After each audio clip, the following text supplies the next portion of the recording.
Сәлем достар, бүгін мен сіздермен 15-20 минутта дайын болатын пирогтың рецептісімен бөлісемін. Видеоны толық көрмес бұрын каналға тіркеліп лайк басуды ұмытпаңыздар.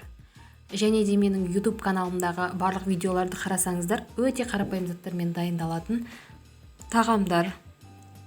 Сол үшін де менің каналыма тіркелуді ұмытпаңыздар.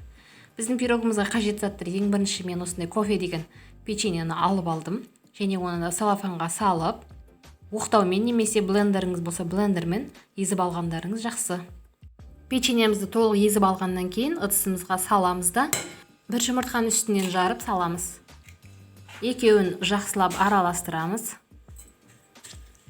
Бұл жерде жұмыртқаның орнын сары маймен алмастыруға болады, және де қойылтылған сүтпен, яғни сгущенкамен алмастыруға да болады. Екеуін жақсылап араластырғаннан кейін формамызға дайын печеньемізді салып аламыз. Менде форманың өлшемі 18 см болды. Бір тегістетіп осылай салып алғаннан кейін бетін тегістеп шығамыз.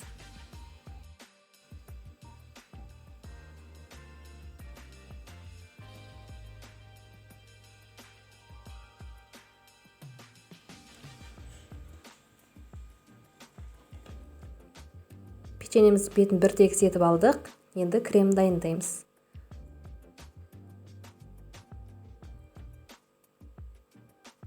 Кремге қаймақ пен қант ұнтағын араластырып қостым.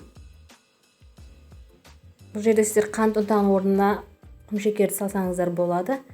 Міне дайын болған кремімізді печеньеміздің үстіне салып шығамыз.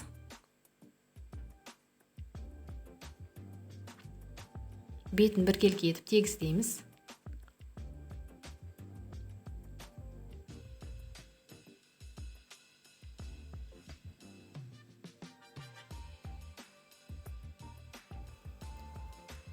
Бетін жақсылап тегістеп алғаннан кейін печеньеміздің екінші бөлігін алып, қатты майдаламай, сәл ірі етіп үгітіп аламыз.